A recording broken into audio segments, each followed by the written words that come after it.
বিতাড়িত শয়তানের কাছ থেকে আল্লাহ পাকের সাহায্য প্রার্থনা করে পরম করুণাময় অসীম দয়ালু আল্লাহর নামে শুরু করছি। আল্লাহ পাক আপনাদের সবার ওপর তার শান্তি, রহমত, করুণা, দয়া অজস্র ধারায় বর্ষণ করুক। টু বিল্ড কোরআনি জীবন নামক ইউটিউব চ্যানেলে আমি জালালউদ্দিন মণ্ডল অত্যন্ত প্রয়োজনীয়, বর্তমান সময়ের জন্য অত্যন্ত প্রয়োজনীয় একটা বিষয় আলোচনা করতে এসেছি।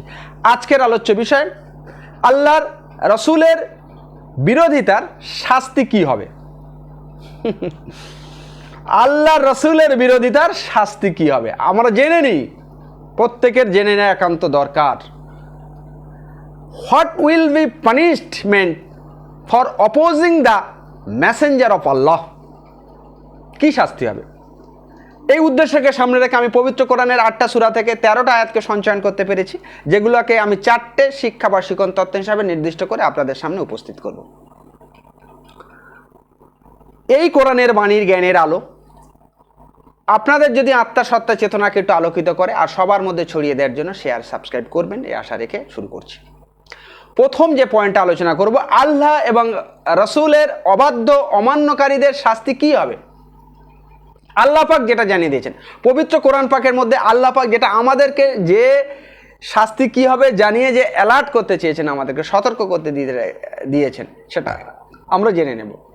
সূরা নিসার 14 নম্বর আয়াত আল্লাহ পাক জানিয়ে দিয়েছেন যে আল্লাহ এবং তার রসুলের অবাধ্য বা অমান্যকারী এবং তার নির্ধারিত সীমা লঙ্ঘন করবে, আল্লাহ আগুনে চিরকালের জন্য তাকে ছুড়ে দেবেন, চিরকালের জন্য। বাকি জীবনটা যখন থেকে পুরো জীবনটার জন্য তাকে আগুনে ছুড়ে দেবেন।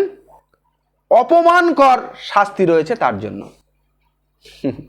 যে আল্লাহর ও তার রসুলের অবাধ্য করবে, অমান্যকারী হবে এবং আল্লাহ পাকের যে নির্ধারিত সীমা আছে, নির্দিষ্ট করে দিয়েছে যে সীমা, যে ওয়ারিশ নীতি, যে সীমা যেগুলো নির্দিষ্ট করে দিয়েছেন, সেগুলোকে যারা লঙ্ঘন করবে চিরকালের জন্য আগুনে তাদের ছুড়ে দেবেন আল্লাহ পাক, এবং অপমানকরভাবে শাস্তি সেখানে আল্লাহ পাক দেবেন। এটা আল্লাহ পাক জানিয়ে দিয়েছেন। সূরা নিসার 42 নম্বর আয়াত আল্লাহ পাক আরো জানিয়ে দিয়েছেন যারা আল্লাহকে অস্বীকার করেছে ও রসুলের অবাধ্য হয়েছে। আল্লাহকে অস্বীকার করা, রসুলের অবাধ্য হয়েছে, তারা সেদিন মাটির সঙ্গে মিশে যেতে চাইবে। কোন দিন? হাসরের দিন, হাসরের মাঠে যেদিন বিচার হবে, সেই বিচারের দিন তারা সেই শাস্তির ভয়ে তারা মাটির সঙ্গে মিশে যেতে চাইবে। তারা মনে করে আল্লাহ গো, কিয়ামত যদি ধ্বংস হয়ে আমরা যদি মাটির সঙ্গে মিশে যেতাম আমরা শান্তি পেতাম। ওই বিচারের ভয়ে বলছে মাটির সঙ্গে মিশে যেতে চাইবে, আর আল্লাহর কাছে কোনো কথা গোপন থাকবে না, আল্লাহর কাছে কোনো কথা গোপন করতে পারবে না। সব আল্লাহ পাক জানবে, সব জানবে বিচারের দিন। আর সেজন্য তারা মনে করবে সেই ভয়ে হাসরের মাঠের সেই বিচারের দিনে তারা মাটির সঙ্গে মিশে যেতে চাইবে। তারা চাইবে যেন কিয়ামত এসে আমাদের সঙ্গে ধ্বংস করে মাটিতে মিশিয়ে দিক। আর এই বিষয়ে আরেকটা সূরা নাবার 40 নম্বর আয়াত আল্লাহ পাক এটা প্রাসঙ্গিকভাবে আরেকটা আয়াত আছে, কাফেররা সেদিন বলবে কতই না উত্তম হতো যদি আমরা মাটি হয়ে যেতাম, মাটির সঙ্গে মিশে যেতাম, মাটি হয়ে যেতাম, কত না উত্তম হতো, কত না উত্তম হতো। এই বিচারের দিন আজকে এই অবস্থা হবে সেদিন। রসুলের যারা কাদের হবে, যারা আল্লাহকে অস্বীকার করত, যারা রসুলের অবাধ্য হতো, তাদের এই অবস্থা হবে সেদিন। সূরা জিনের 23 নম্বর আয়াত আল্লাহ পাক জানিয়ে দিয়েছেন যারা আল্লাহ এবং তার রাসূলের অমান্য করে তাদের জন্য রয়েছে জাহান্নামের আগুন, সেখানে চিরকাল থাকবে। এখানেও জানিয়ে দিয়েছে তাদের জন্য জাহান্নামের আগুন আছে। আল্লাহ এবং রাসূলের যে তাওহীদের, আল্লাহর একত্বের যে দাওয়াত দিয়েছে, সেগুলো যারা অমান্য করবে, যারা শিরিক করবে, যারা কুফরি করবে, যারা সত্য দিন ইসলামকে ছেড়ে যারা ইচ্ছা মন চাই জিন্দেগি যাপন করবে, তাদের জন্য এগুলো রয়েছে। চিরকাল তারা জাহান্নামের আগুনে থাকবে, চিরকাল তারা থাকবে। সূরা জিনের 23 নম্বর আয়াত আল্লাহ পাক জানিয়ে দিয়েছে। 2 নম্বর পয়েন্ট যেটা আলোচনা করব, আল্লাহ এবং তার রসুলের বিরুদ্ধাচরণকারীদের কি শাস্তি হবে। আবার জানাচ্ছে, স্পেসিফিক ভাবে জানাচ্ছে অমান্যকারীদের কি শাস্তি হবে, যাদের বিরুদ্ধাচরণ করবে, আল্লাহ এবং রসুলের বিরুদ্ধে আচরণ করবে যারা, তাদেরও কি শাস্তি হবে আল্লাহ পাক জানিয়ে দিয়েছেন। সূরা নিসার 115 নম্বর আয়াত আল্লাহ পাক জানিয়ে দিয়েছেন আর যদি কারো কাছে সৎ পথ প্রকাশ হওয়ার পরও সে রসুলের বিরুদ্ধাচরণ করে, সৎ পথ, সত্য পথ, সৎ পথ, সঠিক পথ, দিন, সত্য দিন, ইসলামের পথ তাদের কাছে প্রকাশ হয়েছে। কোরআনের হাদিস দিয়ে আল্লাহ পাক নবী সাল্লাল্লাহু আলাইহি ওয়াসাল্লাম জানিয়ে দিয়েছে। তারপরেও যদি রসুলের বিরুদ্ধাচারণ কেউ করে, বলছে এবং মুমিন বা বিশ্বাসীদের পথ ছেড়ে অন্য পথ অনুসরণ করে, যারা মুমিন বিশ্বাসী পথ, যারা সত্য সঠিক পথ, শরীয়তের পথে থাকবে, যারা শরীয়তের পথে যারা থাকবে, সেই পথ ছেড়ে যারা অন্য পথ অনুসরণ করে, বলছে তবে সে যেদিকে ফিরে যায় আমি সেদিকেই তাকে ফিরিয়ে দেব। আল্লাহ পাক তার মতিগতি কি করে দেবেন? সে যেদিকে ফিরে যেতে চাইবে আমি তার মতি সেদিকেই ফিরিয়ে দেব। আর কি করবে? জাহান্নামে তাকে আমি পোড়াবো, আর সে বাসস্থান কতই জঘন্য। তুমি যদি আল্লাহর পথ, রসুলের, আল্লাহকে সত্য পথ যে আল্লাহ পাঠিয়ে দিয়েছে রসুলের মাধ্যমে, সেই সত্য পথ প্রকাশ হয়ে যাওয়ার পরে রসুলের বিরুদ্ধাচারণ যদি তুমি করো, তুমি যে মুমিন বিশ্বাসী বান্দাদের পথ, রসুল নির্ধারিত পথকে তুমি যদি অমান্য করো, তাহলে করে যদি অন্য পথ অনুসরণ করো, তোমার মতিগতি যদি সেই পথ ছেড়ে অন্য পথের অনুসারী হয়, তোমার চিন্তা ভাবনা, তোমার মতি, তাহলে বলছে আল্লাহ পাক তোমার সেই মতিটাকে আমি সেই দিকে তোমার ঘুরিয়ে দেবো। ঠিক আছে, তুমি ওই করো, ভালো, তুমি ওই করো, তুমি ওই মতে চলো, তোমার মানসিকতা ওই দিকে আমি ফিরিয়ে দেবো, আর জাহান্নামে তোমাকে আমি পোড়াবো, জঘন্য জায়গায় জাহান্নামে তোমাকে পোড়াবো। খুব ভাবে খেয়াল করি, আমাদের চিন্তাধারার যেন উন্নতি করি আমরা। আমাদের ও যদি শরীয়ত বহির্ভূত যদি চিন্তা ভাবনার মতি আমাদের আসে, আমরা সঙ্গে সঙ্গে বিচ্যুত করে নেবো, কারণ আল্লাহ পাক আমাদের মতি তাহলে ওদিকে ঘুরিয়ে দেবেন, জাহান্নামে পোড়াবেন। তাই আমরা শরীয়তের মধ্যে আত্মনিমগ্ন করে, কোরআন হাদিসে আত্মনিমগ্ন করে আমরা যথার্থ মুসলমান যেন হতে পারি। সূরা তওবার 63 নম্বর আয়াত আল্লাহ পাক জানিয়ে দিয়েছেন, ওরা কি জানে না আল্লাহ এবং তার রসুলের যারা বিরোধিতা করে তার জন্য আছে জাহান্নামের আগুন, সেখানে চিরকাল থাকবে। আরও বলে দিচ্ছে যারা আল্লাহ এবং রসুলের বিরোধিতা করে, বিরুদ্ধাচরণ করে, বিরোধিতা করে, তাদের জন্য জাহান্নামের আগুন আছে। এটা চরম অপমান, সেটা চিরদিন থাকবে সেখানে, চিরদিন, 1-2 দিন নয়, চিরদিন সেখানে থাকবে। আল্লাহ পাক জানিয়ে দিয়েছেন এটা।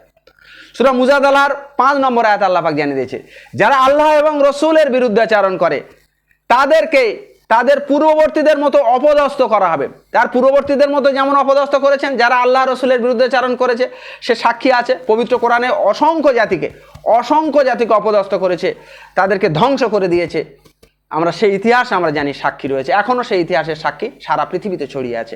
আমরা সেগুলো দেখব, শিক্ষা নেব।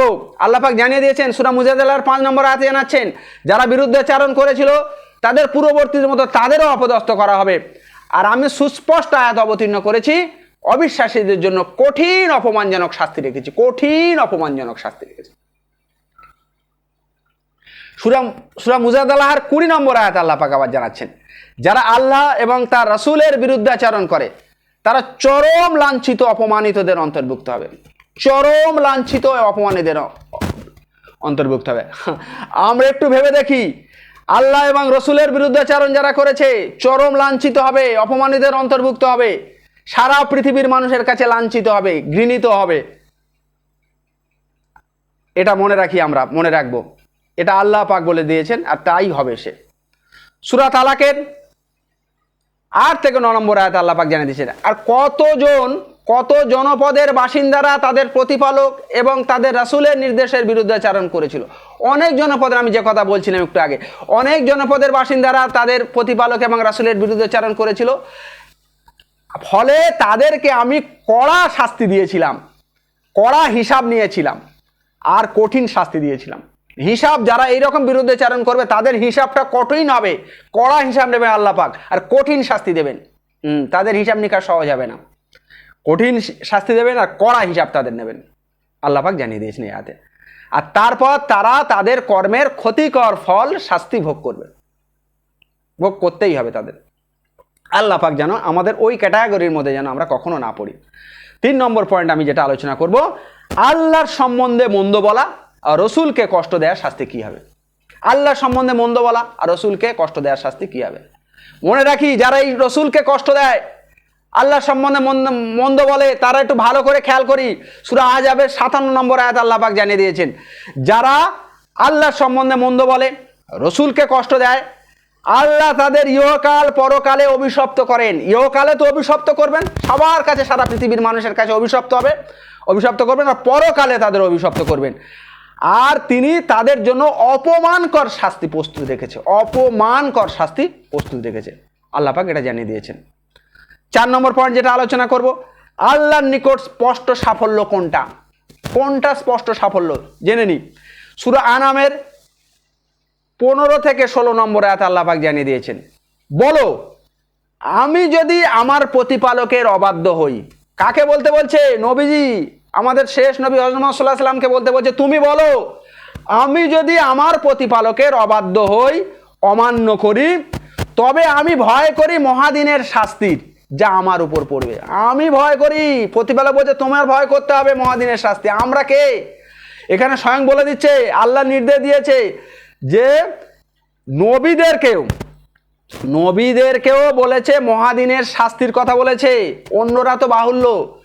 যদি নবীরা যদি তার প্রতিপালকের অবাধ্য হয়, অমান্য করে, তার মহাদিনের শাস্তি তাদের ওপর পতিত হবে। আর কি, সেদিন তাকে শাস্তি থেকে বাঁচানো হবে যাকে তার উপর তিনি দয়া করবেন। বলছে সেদিন যাকে শাস্তি থেকে বাঁচানো হবে তার উপর তিনি দয়া করবেন, আর সেই তো সাফল্য। সেদিন শাস্তি থেকে যাকে বাঁচাবে তার উপর, যার উপর আল্লাহ দয়া করবে, আর সেটাই তো সাফল্য। আল্লাহ যদি যার উপর দয়া করে, কোন দিন? হাসরের দিন, বিচারের দিন, শেষ বিচারের দিন। কঠিন হবে সেদিন বিচার, অত্যন্ত লোমকর্ষক এবং কষ্টের হবে সেদিনটা। সেই দিনে বিচার শাস্তিটা কঠিন হবে, বিচার কঠিন হবে, আর সেদিন যাদেরকে বাঁচানো হবে সেই দিন হবে মহা সাফল্য, সেইটা হবে মহা সাফল্য। আর যারা সেই মহা সাফল্য পাবে মানে তারা জান্নাত পাবে, হিসাবে তাদের কঠোরতা থাকবে না, আর যাদেরকে তাদের প্রতি আল্লাহ সন্তুষ্ট হবে সেটাই হবে মহা সাফল্য হবে তাদের। নবীদেরকে ছাড় নিয়ে আর আমরা কোথায়? তাই আমরা খেয়াল করব, আমরা যেন এই যে শিক্ষাগুলো আমরা অর্জন করেছি, আল্লাহ রসুলের বিরোধিতা করার জন্য যে শাস্তি দেয়া হবে, যেটুকু আমরা অর্জন করেছি, আমরা সেই রসুলের বিরুদ্ধচারণ, অমান্যকারী, রসুলকে কষ্ট দেওয়া, এইগুলো থেকে যেন আমরা বিরত থেকে আমরা যে স্পষ্ট সাফল্য যেটা পাওয়ার কথা, সেই সাফল্য অর্জন করে যেন আল্লাহ রসুলের সন্তুষ্ট করতে পারি, সেই আশা রেখে আমি শেষ করছি।